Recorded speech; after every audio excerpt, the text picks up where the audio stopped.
ராணிப்பேட்டை மாவட்டம் நெமிலி தாலுகாவில் மக்களுடன் முதல்வர் திட்ட முகாமில் பொதுமக்களிடம் மனுக்களை பெற்று பல்வேறு நல திட்ட உதவிகளை வழங்கிய கைத்தறி மற்றும் துணிநூல் துறை அமைச்சர் ஆர் காந்தி. ராணிப்பேட்டை மாவட்டம் நெமிலி ஒன்றியத்திற்கு உட்பட்ட சயனாபுரம் பகுதியில் அமைந்துள்ள அரசு மேல்நிலைப் பள்ளியில் மக்களுடன் முதல்வர் திட்ட முகாம் நடைபெற்றது. இதில் சிறப்பு அழைப்பாளராக கைத்தறி மற்றும் துணிநூல் துறை அமைச்சர் ஆர் காந்தி கலந்து கொண்டு பொதுமக்களிடம் கோரிக்கை மனுக்களை பெற்று பல்வேறு நலத்திட்ட உதவிகளை வழங்கினார். இந்த முகாமில் சயனாபுரம், கீழ்வெங்கடாபுரம், சிறுநமட்டி, ஆட்டுப்பாக்கம் ஆகிய 4 ஊராட்சிகளை சேர்ந்த பொதுமக்களிடமிருந்து 600க்கும் மேற்பட்ட மனுக்கள் பெறப்பட்டது.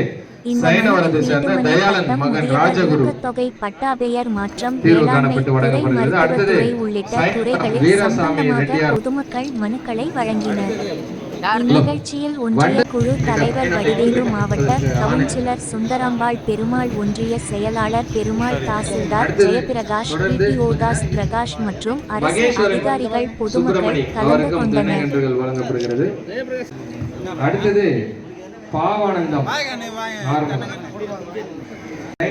ஆறுமுகம் அவருக்கு வரப்பில் உளுந்து நடவு செய்ய உளுந்து விதை.